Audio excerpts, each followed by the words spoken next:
evidencias tenemos nosotros que los días de la creación fueron días literales. Voy a darles 9 evidencias de que los días de la creación fueron literales. Y ya van a darse cuenta por qué estoy trayendo a colación este punto al comenzar. La expresión tarde y mañana indica que los días de la creación fueron literales. Sería medio ridículo decir, y fue la tarde y la mañana del primer millón de años. Tarde y mañana se define por el levantar y el ocultar del sol. Así que la expresión tarde y mañana indica que los días de la creación fueron días literales de 24 horas cada uno. Además de eso, la palabra día aparece en el Antiguo Testamento con un calificativo numeral más o menos 150 veces. Es decir, la palabra día aparece día primero, un día. Cuando lleva un número, la palabra día al lado, siempre sin excepción en el Antiguo Testamento, en unas 150 veces se refiere siempre a un día literal de 24 horas. No hay excepciones. Además de eso, el cuarto mandamiento indica claramente que los días de la creación fueron días literales de 24 horas. Y ustedes dicen, ¿cómo es eso? Porque el cuarto mandamiento dice que Dios trabajó 6 días y reposó el séptimo, y que nosotros debemos seguir su ejemplo. ¿Cómo podemos seguir su ejemplo si los días constaron de millones de años? El hecho de que Dios dice, yo trabajé 6 y reposé el séptimo, ahora ustedes sigan el ejemplo y trabajen 6 y reposen el séptimo, indica que los días que Dios trabajó y el día que Dios reposó fueron días ¿qué? Literales. Porque si no, no podríamos seguir su ejemplo. Si los días fueron millones de años, ¿cómo podemos seguir el ejemplo de Dios? Además de eso, la expresión "y fue así" indica rapidez en la creación. Varias veces en el relato, específicamente 4 veces en el relato de la creación, dice que cuando Dios creó algo, dice "y fue así". Es una expresión que indica rapidez, no algo que toma millones y millones de años. Además de eso, en el Salmo 33 y el versículo 6 y el versículo 9 nos dice que Dios habló y existió. Dios mandó y fue hecho. Es lenguaje de rapidez, algo que sucede inmediatamente, no algo que toma millones de años. Además de eso, Jesús entendió que el relato de la creación ocurrió como lo dice el libro de Génesis. En Mateo, el capítulo 19, encontramos que Jesús dice, el que los hizo al principio, los hizo varón y hembra. Y luego habla del primer matrimonio que hizo Dios en el huerto del Edén. Así que Jesús, en Mateo 19, 4 al 6, y otros textos del Nuevo Testamento demuestran que los escritores del Nuevo Testamento entendieron que el relato de la creación, todos los relatos de Génesis, en realidad son relatos que ocurrieron históricamente, literalmente, como lo dice la Sagrada Escritura. Otra evidencia que tenemos de que los días de la creación fueron literales es lo que dice el espíritu de profecía. Elena White confirma que los días fueron literales. Les leo una cita que encontramos en el libro Testimonios para los Ministros, página 135. Cuando el Señor declara que hizo el mundo en 6 días y reposó el séptimo, quiere decir el día de 24 horas que se demarca por el levantar y el ocultar del sol. Más claro no canta un gallo, ¿verdad que sí? Dice ella aquí, cuando el Señor declara que hizo el mundo en 6 días y reposó el séptimo, quiere decir el día de 24 horas que se demarca por el levantar y el ocultar del sol. Finalmente, los adventistas no son los únicos que creemos que los días de la creación fueron días literales de 24 horas. Hay otros teólogos de otras denominaciones que son conservadores en su teología, que afirman que los días de la creación fueron literales. No somos los únicos, los adventistas. Les doy un ejemplo. Henry Morris, quien fue el director del Instituto de Investigación Creacionista en San Diego, aquí no tan lejos de este lugar. Él murió hace algunos años, pero escribió un libro, Creacionismo Bíblico. Y en la página 61 y 62 de ese libro, dijo lo siguiente, en cuanto al mandamiento del sábado. Este mandamiento no dio origen a la observancia del día sábado, pues su observancia ya se había practicado desde la misma semana de la creación, cuando Dios bendijo el séptimo día y lo santificó porque había reposado de toda la obra que había creado y hecho. Este hombre que estableció el Instituto de Investigación Creacionista era un creacionista muy fuerte en todas sus declaraciones y no era adventista, aunque admiraba a los adventistas por enseñar que los días de la creación eran días literales. Así que al comenzar podemos estar seguros que los días de la creación fueron días literales de 24 horas cada uno. Ahora, ¿por qué traje a colación esto? Es un asunto muy serio que ni el Papa Juan Pablo II ni el Papa Francisco I creen que el relato de la creación ocurrió literalmente como lo dice la Sagrada Escritura. Ambos creían, y Francisco está vivo todavía, cree que el relato de la creación es un relato simbólico y que el hombre llegó a existir por medio de un largo proceso de evolución que tomó millones y millones de años. Ahora, quiero leerles de la encíclica de Francisco I, Laudato Si, una encíclica muy famosa sobre la necesidad de cuidar el medio ambiente y el problema del cambio climático, lo que él dice en cuanto al relato de la creación.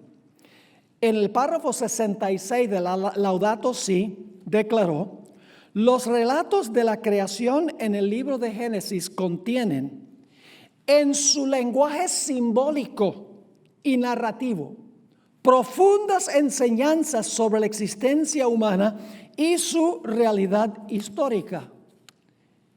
¿Qué está diciendo él? Que el relato de la creación es un relato que en lenguaje simbólico. ¿Hay algún lenguaje simbólico en el relato de la creación? No, es un relato sencillamente histórico, tal cual ocurrió. No hay ningún lenguaje simbólico que encontramos nosotros en los primeros capítulos del libro de Génesis.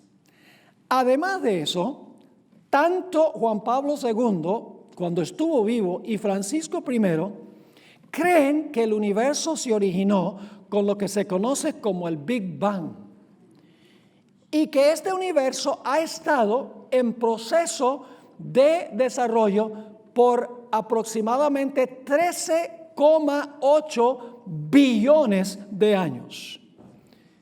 El Papa Juan Pablo II, en un mensaje que dio a la Academia Pontificia de las Ciencias el 22 de octubre de 1996, escribió lo siguiente, y también dio el discurso ante la Academia Pontificia de las Ciencias. Ahora, antes de leerles esta cita, quiero hacerles una explicación. Antes del año 1950, la Iglesia Romana, en realidad, muchos en la Iglesia Romana creían que el relato de la creación era literal. Pero el Papa Pío XII, en el año 1950, escribió una encíclica muy interesante, se llama Humane Generis, que significa el origen del hombre. Y por primera vez este Papa abrió la puerta a la posibilidad de que el hombre llegó a existir a través del proceso de la evolución. Ahora, quiero leerles lo que dijo el Papa Juan Pablo II cuando estuvo vivo sobre esta encíclica. Dice él, está escribiendo en 1996, hoy, casi medio siglo después de la publicación de la encíclica, que fue publicada en 1950, los nuevos descubrimientos nos han llevado a reconocer que la teoría de la evolución no es tan solo una hipótesis. ¿Qué dice él? La teoría de la evolución no solo es una ¿qué? No es solo una hipótesis. Sigue diciendo, es extraordinario que esta teoría ha sido progresivamente aceptada por los investigadores como resultado de una serie de descubrimientos en los varios campos de estudio. La convergencia de estos descubrimientos, ni buscada ni fabricada, de los resultados de estas investigaciones, que condujeron independientemente una de la otra, es en sí un argumento significativo en favor de la teoría. Es decir, las diferentes disciplinas, la microbiología, la biología, la química, etcétera, la genética, él dice, se han hecho estudios, cada uno independientemente del otro, y la convergencia de todos estos estudios indica que la evolución no es en realidad algo que no debemos creer. Él dice, es más que una hipótesis, y dice que los estudios en estas disciplinas son un argumento significativo en favor de la teoría. Ahora, un escritor con el nombre de Stephen Swanson escribió un artículo en el Chicago Tribune que se publicó el 25 de octubre del año 1996. Y él aquí es brutalmente honesto. Él dice, lo que enseña el Papa y lo que dice el libro de Génesis no se pueden reconciliar. Quiero leerles esa cita. En una declaración importante sobre la posición de la Iglesia Católica Romana en cuanto a la evolución, el Papa Juan Pablo II anunció que la teoría es más que una hipótesis y que la evolución es compatible con la fe cristiana. En un mensaje que escribió a la Academia Pontificia de las Ciencias, el Papa dijo que la teoría de la evolución ha sido reforzada por estudios y descubrimientos científicos que se han hecho desde el tiempo de Charles Darwin. Ahora él va a decir esto: si se toma el relato literalmente, la perspectiva bíblica del origen de la vida y el punto de vista científico de Darwin parecieran ser irreconciliables. ¿Tiene razón o no tiene razón? Claro que sí. Sigue escribiendo. Según el relato de Génesis, la creación del mundo y de Adán, el primer ser humano, tomó 6 días. Según los científicos, el proceso de la evolución, con sus mutaciones, selección natural y la supervivencia y proliferación de las nuevas especies más aptas, ha tomado billones de años. Tal dice el Papa Juan Pablo II. Ahora, ¿qué dice el Papa Francisco I? Él es aún más explícito en declarar que cree en la teoría de la evolución. Es más, él claramente dijo que cree en la teoría del Big Bang. ¿Han oído hablar del Big Bang? Déjenme explicarles qué significa eso. Hace 13,8 billones de años, había una pequeña partícula en el universo que explotó. Estoy simplificando. Y el universo comenzó a expandirse y después de 3,8 billones de años podemos ver el resultado hoy en día en el universo. En un discurso que dio Francisco I a la Academia Papal de las Ciencias el 14 de octubre del año 2014, el Papa Francisco I declaró lo siguiente: el Big Bang, que hoy aceptamos como el origen del mundo, ¿qué dice él? Nosotros no aceptamos. Está hablando del papado. El Big Bang que hoy aceptamos como el origen del mundo no contradice la intervención de un creador divino, sino que la requiere.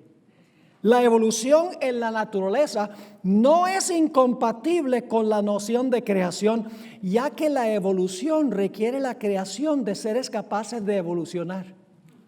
Es decir, Dios cuando hizo la primera partícula de vida y le incorporó la capacidad de evolucionar, así que Dios estuvo involucrado. Pero Dios creó a través del mecanismo de la evolución, según él. Sigue diciendo, cuando leemos el relato de la creación en el Génesis, corremos el riesgo de imaginarnos a Dios como un mago con una varita mágica que le permite hacer todo, pero no es así. Dios creó al humano y le permitió desarrollarse de acuerdo a las propias leyes internas de las que lo dotó, de manera que cada uno pueda realizarse personalmente. ¿Están entendiendo lo que está pasando aquí? En su famosa encíclica, Laudato Si, que está siendo proliferada por todas partes, por los gobiernos, por los políticos, por los religiosos, en todas partes del mundo, el Papa Francisco I declaró lo siguiente, Laudato Si, párrafo 81. El ser humano, si bien supone también procesos evolutivos, implica una novedad no explicable plenamente por la evolución de otros sistemas abiertos. Así que dice, el ser humano, si bien se supone también procesos evolutivos. Es decir, el hombre llegó a existir por un proceso de evolución. Más precisamente, Francisco I es panteísta. No tengo tiempo de entrar en todos los detalles, pero en realidad este papa es jesuita.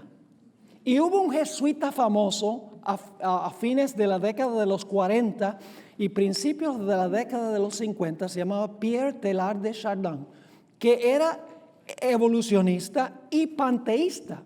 Y este papa ha adoptado el modo de pensar absolutamente de este otro jesuita, que era un científico de renombre, y por mucho tiempo los papas no querían a ese teólogo, pero hoy en día el papa se siente muy cómodo con este concepto panteísta. Permítanme compartirles a ustedes algunas citas de este papa Francisco I, a donde claramente se indica que él es panteísta, que Dios está en todo, que Dios es todo. Dice en el párrafo 92 de Laudato Si, todo está relacionado. Y todos los seres humanos estamos juntos como hermanos y hermanas en una maravillosa peregrinación, entrelazados por el amor que Dios tiene a cada una de sus criaturas. Y ahora escuchen bien, y que nos une también, no solamente unos con otros seres humanos, nos une también con tierno cariño al hermano Sol, a la hermana Luna, al hermano Río y a la Madre Tierra. Qué interesante declaración. Ustedes deberían leer la encíclica Laudato Si. Yo la he leído varias veces. Tiene muchas cosas buenas, pero Satanás mezcla la verdad con el error. Y el error, usted pone en un vaso de agua una gota de cianuro y se lo toma, está muerto. Un poquito de error mezclado con verdad es mortal. En el párrafo 233 de Laudato Si dijo lo siguiente, o escribió lo siguiente: el universo se desarrolla en Dios, que lo llena todo. Entonces hay un significado místico en una hoja, en un camino, en el rocío, en el rostro del pobre. El ideal no es solo pasar de lo exterior a lo interior para describir la acción de Dios en el alma, sino también llegar a encontrarlo en todas las cosas. Encontrar a Dios en todas las cosas. No encontramos a Dios en todas las cosas. Todas las cosas nos hablan de Dios, pero Él no está en todas las cosas. Esa herejía trató de entrar a la iglesia adventista, y hoy en día, a través de la oración contemplativa y a través de otras disciplinas, está procurando penetrar a la iglesia adventista, pero por la puerta de atrás, que la gente no lo pueda reconocer. Encontramos también en Laudato Si, el párrafo 246, la siguiente declaración: Dios omnipotente, esta es una oración que le eleva a Dios. Dios omnipotente, que estás presente en todo el universo y en la más pequeña de tus criaturas. Tú que rodeas con tu ternura todo lo que existe, derrama en nosotros la fuerza de tu amor para que cuidemos la vida y la belleza. Dice, estás presente en todo el universo y en la más pequeña de tus criaturas. Está hablando no de los seres humanos, sino que está hablando del reino animal y también del reino vegetal. Es decir, que el concepto bíblico y el concepto del papado en cuanto a la creación es radicalmente distinto. La Iglesia Adventista cree que el relato de la creación fue literal, que Dios no está en la creación, que Dios creó la creación, que Dios está fuera de su creación, no dentro de la creación. Creemos que el mundo llegó a existir en 7 días literales, mientras que el papado, los 2 papas más prominentes de las últimas décadas, dicen no, el mundo llegó a existir por evolución, y este papa dice no, Dios está en todas las cosas. Es panteísta como su antecesor Pierre Teilhard de Chardin, de donde él saca muchos de sus conceptos. Ahora, esta idea papal tiene serias implicaciones. ¿Cuáles son algunas de las implicaciones? En primer lugar, tiene profundas implicaciones en lo que respecta al matrimonio. ¿Por qué creemos nosotros que el matrimonio debe ser entre un hombre y una mujer? ¿Porque lo dice la sociedad? No. ¿Dónde se origina la idea de que el matrimonio debe ser heterosexual? Porque creemos que Dios creó el matrimonio heterosexual al principio, literalmente. Dice allí en Génesis, el capítulo 1, en realidad este es el capítulo 2 y el versículo 24. Dice, por tanto dejará el hombre a su padre y a su madre y se unirá a su mujer y serán una sola carne. El hombre y la mujer, el matrimonio debe ser heterosexual, así lo creó Dios. Pero si nosotros decimos que el relato de la creación es simbólico, pues la sociedad entonces determina cómo es el matrimonio. Y se puede casar un hombre con un hombre y una mujer con una mujer. La Biblia también es clara, el relato de la creación, en cuanto a la distinción de género. Dios creó 2 géneros, no 50, como se está diciendo hoy en día. Hoy en día el individuo puede decir, yo soy de tal género, y la gente, está bien, es de ese género. Hay más de 50 diferentes géneros. Porque se ha descartado el relato de la creación. Si se aceptara el relato de la creación, se creería que hay 2 géneros, masculino y femenino. Note lo que dice en Génesis, el capítulo 1 y el versículo 27. Y creó Dios al hombre a su imagen. A imagen de Dios lo creó, varón y hembra los creó. La distinción de género depende de una comprensión literal del relato de la creación. Si no creemos que el relato fue literal, entonces se puede aceptar la idea de que hay muchos géneros porque Dios lo hizo así. ¿Saben qué más depende de una comprensión literal de la historia de la creación? La observancia del séptimo día sábado. ¿Por qué guardamos nosotros hoy el séptimo día sábado? Porque en el libro de Génesis dice que después de 6 días de creación, Dios reposó el séptimo día literal y nos dijo a nosotros que debemos trabajar 6 y debemos reposar el séptimo como Él reposó el séptimo. La observancia del sábado depende de una comprensión literal de la semana de la creación. Pero ¿qué sucedió si el relato de la creación no ocurrió así? No hubo una secuencia de 7 días. ¿Qué desaparece? Desaparece la observancia del sábado. Además de eso, el relato de la creación, escuchen bien, el relato de la creación, según el apóstol Pablo, establece claramente las funciones distintivas del hombre y de la mujer, tanto en el hogar como en la iglesia. No voy a ampliar ese punto, porque es un punto controversial. Hoy en día en la sociedad se dice los hombres y las mujeres son absolutamente iguales en todito. Los hombres y mujeres no son igualitos en todito. Ni Dios les ha dado las mismas responsabilidades a los dos, tanto en el hogar como en la iglesia. Pero hoy en día se deja que la cultura dicte cuáles son las funciones del hombre y la mujer, cuando debemos permitir que la Biblia nos dicte cuál es la función del hombre y cuál es la función de la mujer, tanto en el hogar como en la iglesia. Ahora, hay algo muy interesante. Nunca he oído a ninguno de los dos papas más recientes, excluyendo a Benedicto XVI, hablar de la segunda venida de Cristo como la gran esperanza para un mundo que está en proceso de morir. No hablan de la segunda venida de Cristo como la gran esperanza.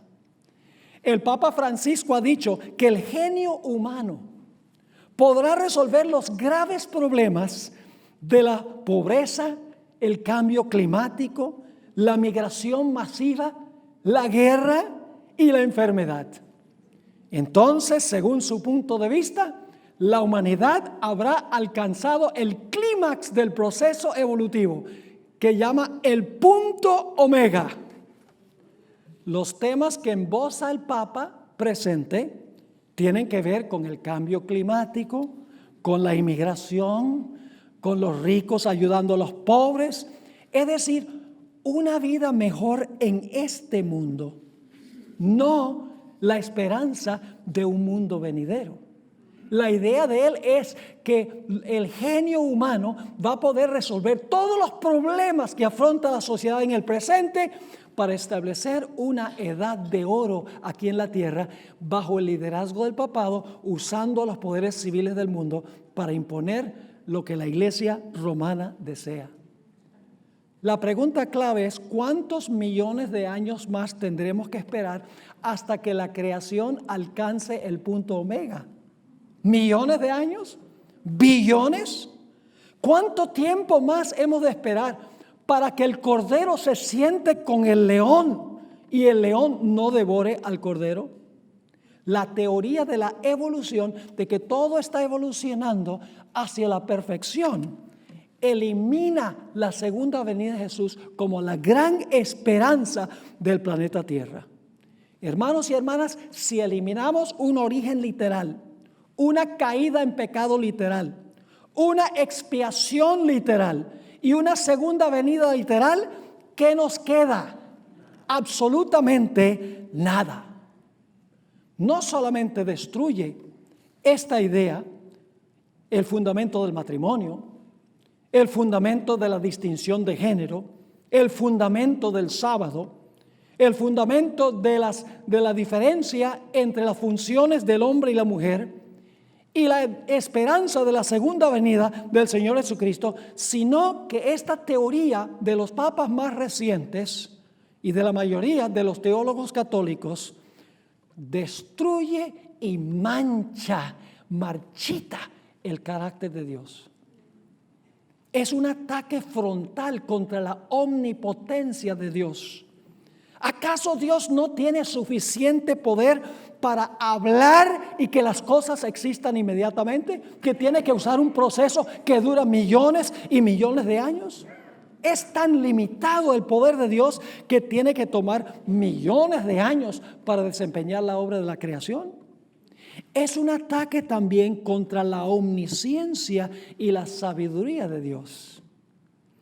El mecanismo de la evolución, mis hermanos y hermanas, para aquellos que han estudiado en escuelas populares, escuelas públicas, el mecanismo de la evolución se basa en el método de prueba y error, a donde en el curso de millones y millones de años, la evolución elimina fallas y errores en el proceso de la evolución. Yo pregunto, ¿es este un relato de un Dios sabio? ¿Acaso Dios no es suficientemente sabio e inteligente para crear todo perfecto y hermoso desde un comienzo, sin usar un proceso donde hay mucho desperdicio, sufrimiento, muerte, errores que se necesitan corregir en el proceso? Leo una cita de un teólogo creacionista, dice: la evolución presenta una lucha implacable y sangrienta por la existencia desde el mismo principio, a donde hay mucho desperdicio de sustancia viva y muchos comienzos en falso y calles ciegas. ¿Es esa la clase de Dios que usted sirve y que yo sirvo? Un Dios que no es suficientemente inteligente como para hacer las cosas bien desde el principio. Un Dios que no tiene el poder para hablar y que las cosas existan bellas y perfectas de una forma instantánea. ¿Acaso no es el mismo Dios que creó todas las cosas, aquel que cuando alimentó a los 4,000 dijo: recojan todo lo que sobra para que no se pierda nada? Y cuando alimentó a los 5,000 dijo lo mismo: recojan todas las sobras para que no se desperdicie nada. Y que usó un método donde hay muchísimo desperdicio en el proceso de la evolución. No, mis hermanos. La Biblia enseña que los fuertes deben ayudar a los débiles y los ricos deben ayudar a los pobres. ¿La Biblia enseña eso? ¿Cómo no? Francisco I enseña constantemente que debemos cumplir este mandato divino, que los ricos deben ayudar a los pobres y que los fuertes deben ayudar a los débiles. Es uno de sus temas principales. Sin embargo, su consejo no cuadra con el mecanismo de la evolución que él defiende. Porque ¿saben cuál es el mecanismo de la evolución? Se llama la supervivencia del más apto, que se conoce oficialmente como selección natural. En este concepto evolutivo, los fuertes sobreviven y los débiles desaparecen. Si esto es verdad, ¿por qué es necesario que los ricos ayuden a los pobres y los fuertes a los débiles? ¿Están entendiendo? Su forma de pensar contradice lo que él está predicando, porque la evolución enseña que los fuertes ganan y los débiles pierden, los ricos ganan y los pobres pierden. Pero él dice: todo llegó a existir por la evolución. La evolución también es un ataque frontal contra el amor y la misericordia de Dios. ¿Cómo puede un Dios de amor usar un método aún antes del pecado, a donde hay tanto sufrimiento, crueldad, dolor y muerte? Porque la idea de la evolución es que durante millones de años las criaturas prehumanas están matándose unos a otros, están destruyéndose unos a otros. El Dios de la evolución no es el mismo Dios amante de la Biblia, el Dios que cuida los gorriones, el Dios quien viste a los lirios del campo de belleza. Ese no es el Dios de la evolución. Pero también la idea papal es un ataque frontal contra la necesidad de un Salvador. Y ustedes dicen: ¿cómo es eso? Escuchen bien. Si el relato de la creación es simbólico, entonces también debe serlo el árbol de la ciencia del bien y del mal. Y por lo tanto la caída de Adán también debe haber sido simbólica. Si no hubo un árbol literal y una caída literal, entonces ¿para qué necesita el hombre a un redentor del pecado que nunca se cometió al principio? Para el evolucionista, la salvación sencillamente significa el perfeccionamiento por medio del proceso de la evolución. Esa es la salvación. El proceso de la evolución finalmente llegará a su clímax y todo será perfecto y todo será bello. Entonces, ¿para qué necesitamos un Salvador? Si no hubo un árbol de la ciencia del bien y el mal, nuestros primeros padres no desobedecieron a Dios y la inflexión se extendió a todos los seres humanos y por lo tanto necesitamos a un Salvador. La evolución destruye la necesidad de un Salvador.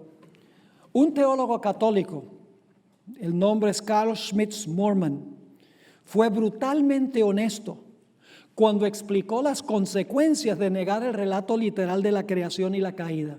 Esto es lo que escribió: el punto de vista tradicional de que la redención es la reconciliación y el rescate de las consecuencias de la caída de Adán es un disparate para cualquiera que conoce el trasfondo evolutivo de la existencia humana en el mundo moderno.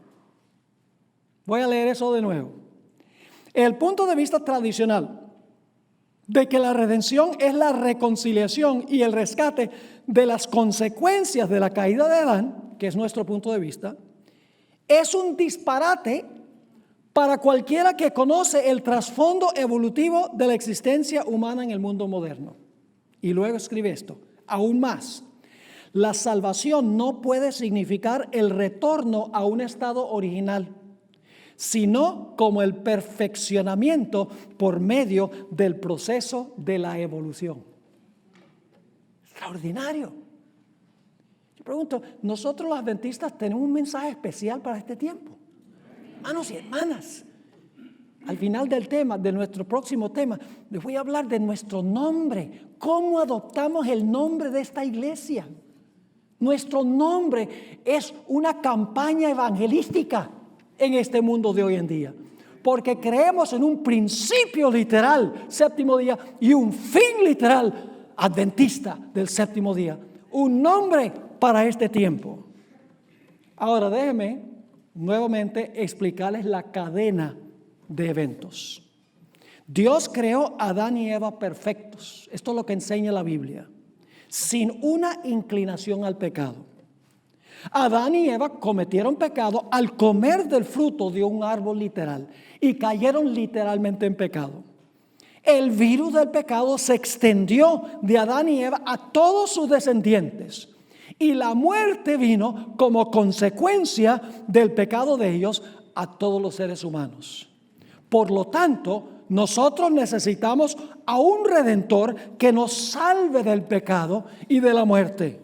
Y después de salvarnos de la culpa y el poder del pecado, hará cielos nuevos y tierra nueva. Amén. Ese es el concepto bíblico.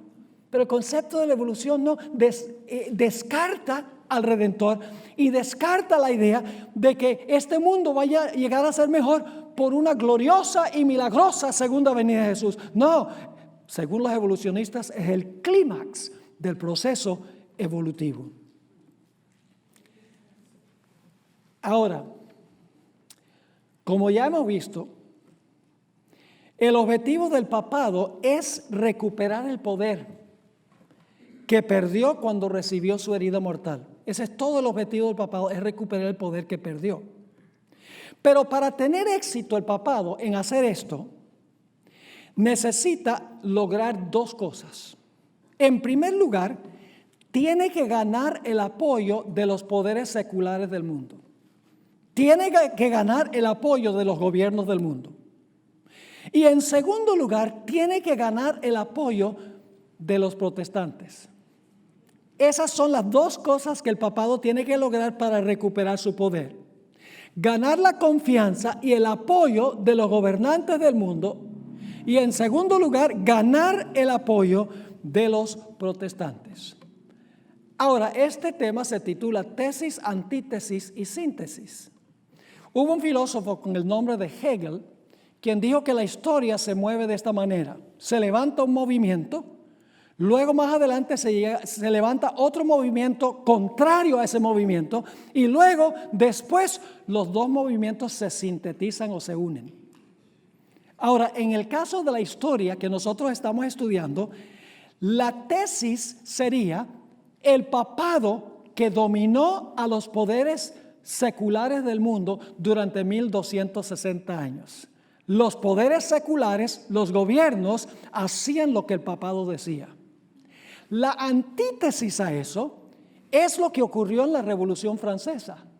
El proletariado se levantó en contra de la Iglesia romana y se establecieron gobiernos democráticos, poderes civiles democráticos que mantienen al papado en jaque. La síntesis es que el papado y los poderes civiles del mundo, ¿qué va a suceder con ellos? ¿Se van a sintetizar o se van a unir de nuevo? Ahora hablemos de la historia de cómo va a ocurrir específicamente esto. Según el jesuita Malachi Martin, San Ignacio de Loyola, el fundador del orden de los jesuitas, en 1534, estableció la sociedad con un propósito específico. Estableció a los jesuitas con un propósito específico. Y leo de su libro, Los Jesuitas, página 24.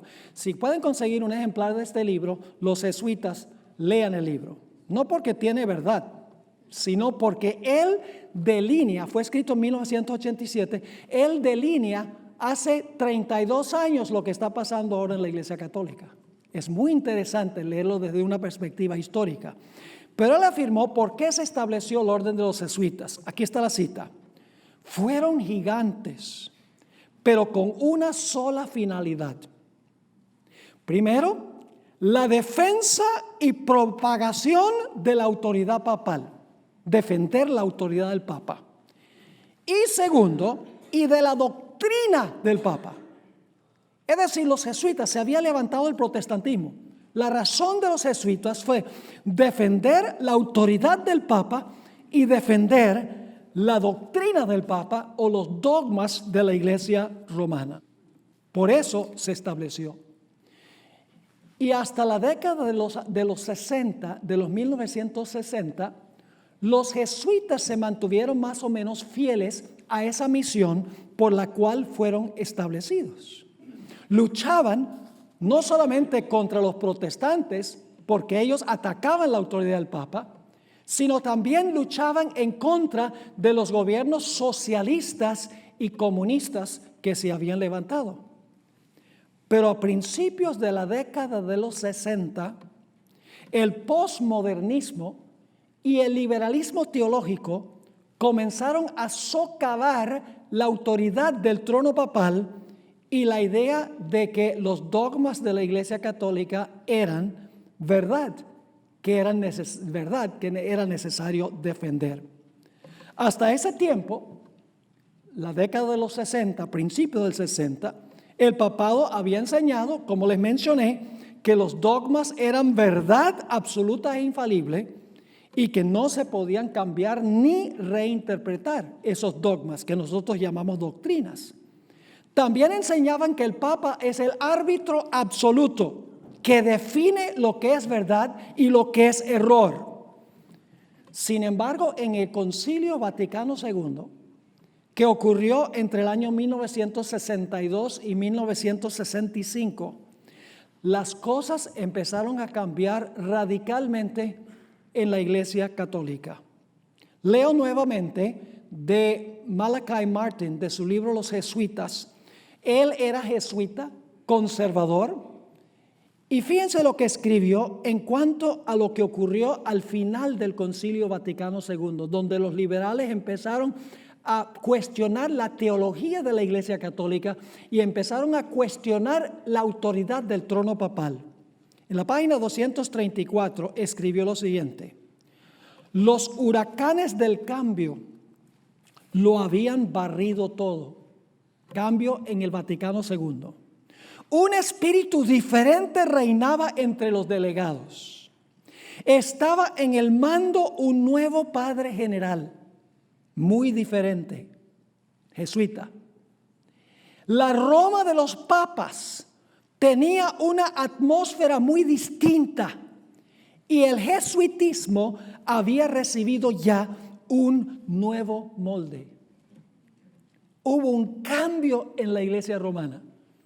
Ya se cuestionaba la autoridad del trono papal, la autoridad del Papa. Y se empezaron a cuestionar los dogmas o las doctrinas de la Iglesia, todo dirigido por la influencia de los jesuitas. La palabra clave que caracterizó el Vaticano II fue la palabra aggiornamento, que significa en latín renovación. Según aquellos conocientes, inclusive Malachi Martin, quien era amigo íntimo de Juan Pablo II, el Concilio Vaticano II fue un terremoto para la Iglesia Católica.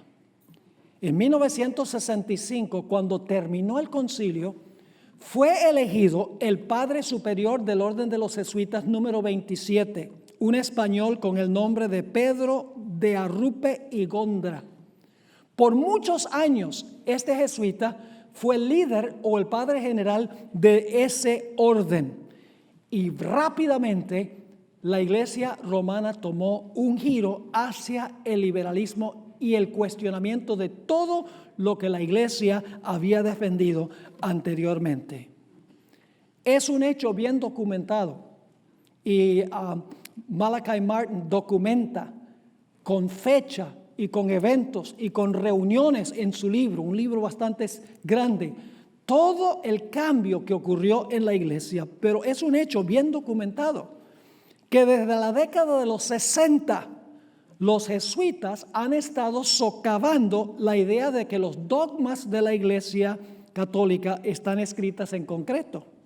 También han estado socavando la idea de que el Papa es el árbitro que define qué es verdad y qué es error. ¿Por qué razón? Porque se dieron cuenta que para ganar la confianza de los políticos del mundo necesitan adoptar las causas por las cuales los políticos abogan. ¿Están entendiendo lo que estoy diciendo? A los políticos del mundo no les gustaba decir que el Papa es la autoridad absoluta que define la verdad y el error, y que los dogmas de la Iglesia Católica son infalibles y no se pueden cambiar. Los políticos del mundo no les gusta eso. Así que ahora el papado decía, los jesuitas, influyendo sobre el papado, dicen, tenemos que adoptar puntos de conversación con los cuales los políticos se sientan cómodos para entonces echárnoslos al bolsillo. La historia confirma que los conservadores en el interior del Vaticano tenían razón. Según Martin, en su libro, y documenta bien esto, los papas Juan Pablo II, Pablo VI y Juan Pablo I sufrieron muchas noches de insomnio, luchando contra un orden de los jesuitas que estaba fuera de control. Martin escribió en cuanto a la guerra de los jesuitas contra el mismo papado en 1987. Leo ahora una cita de este jesuita. Él está hablando como alguien que conoce porque fue jesuita. Así que él era un hombre del interior. Podía ver y entender lo que estaba sucediendo.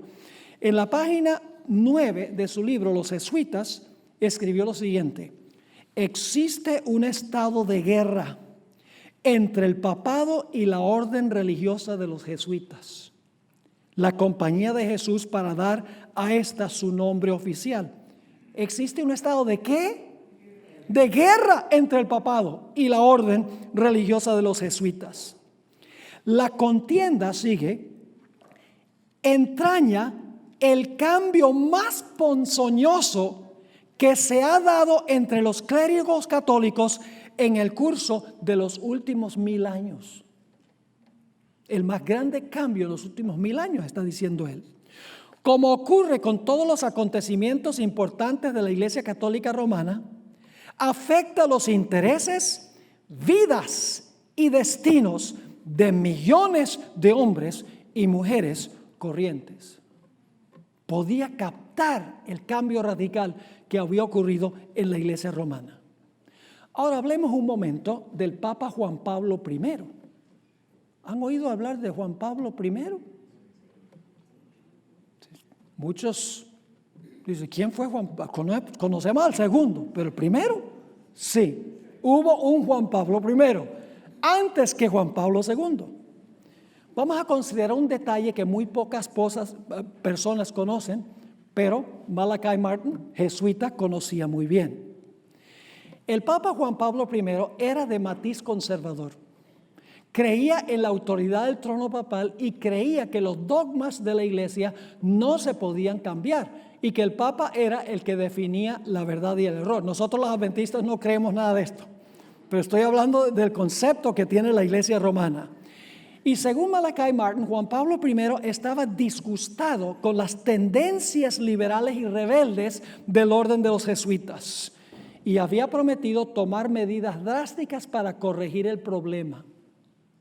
Según Martin, el Papa tenía planes de dar un discurso, escuchen esto, candente, en la reunión de la Congregación General de los Jesuitas, el 30 de septiembre de 1978. Es decir, en esa fecha iba a dar un discurso al orden de los jesuitas y les iba a decir que no iba a tolerar sus desvíos doctrinales y no iba a tolerar el cuestionamiento de la autoridad del Papa. Ahora, aquí viene lo interesante.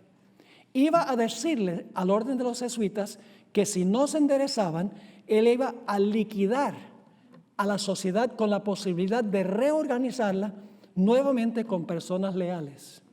Aquí está algo que nadie conoce. Solo después de 33 días de ser papa, el día antes de su discurso, amaneció muerto en la cama.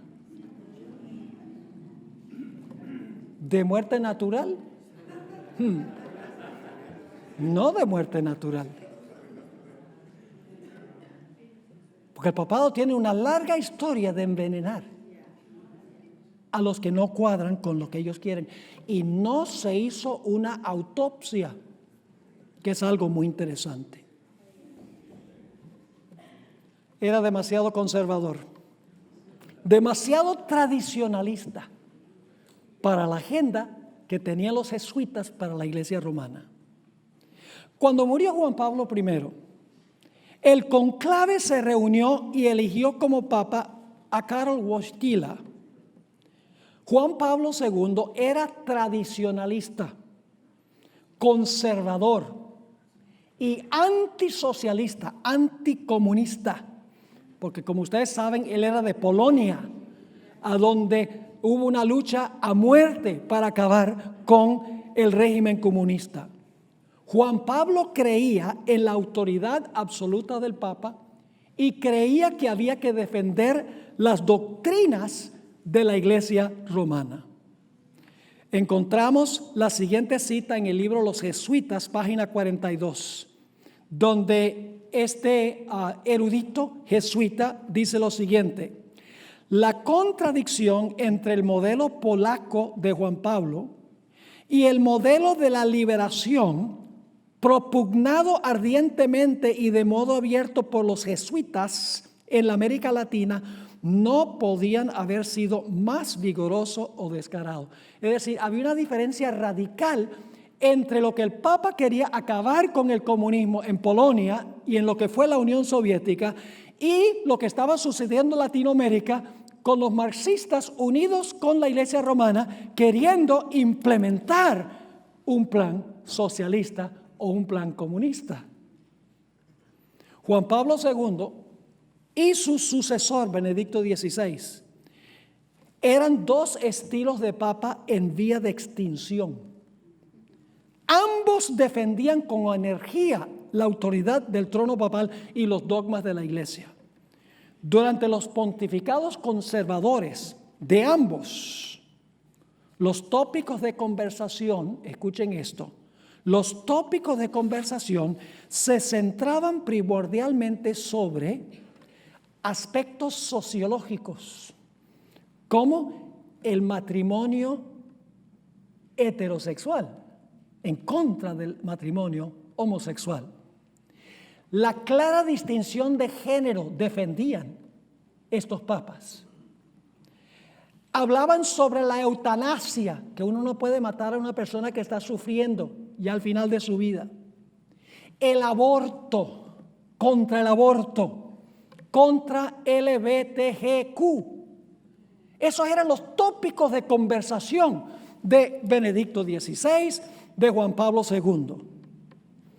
Inclusive había algunos teólogos rebeldes, el más famoso Hans Küng, un gran teólogo, autor de muchos libros, enseñaba en una universidad importante, la Universidad de Tübingen. El Papa Juan Pablo II lo expulsó de su cátedra por cuestionar la teología tradicional de la Iglesia Católica. Y de esta manera se ganó muchos enemigos. Juan Pablo II. Se necesitaba un cambio de tópicos de conversación, porque a los políticos del mundo no les gustaban esos tópicos, porque ustedes ven, las Naciones Unidas está a favor del aborto, está a favor de LGBTQ, está a favor de la eutanasia, Y si los papas seguían hablando en contra de estas cosas, el resultado iba a ser que los políticos del mundo no iban a aceptar al papado ni implementar la agenda del papado. Se necesitaba un cambio de tópicos de conversación. Ahora, como notamos antes, Juan Pablo no solo era teológicamente conservador, también era enemigo mortal del comunismo o del socialismo, luchando capa y espada contra el comunismo y en el bloque soviético. Al mismo tiempo, en los Estados Unidos, Ronald Reagan, algunos de ustedes tienen edad como para recordar esto, Ronald Reagan luchaba contra el comunismo primordialmente en América Latina.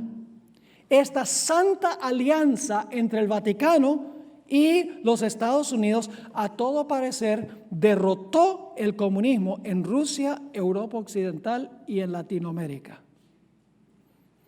En la década de los 70, estoy tratando historia porque esta historia es el trasfondo importante de lo que está ocurriendo.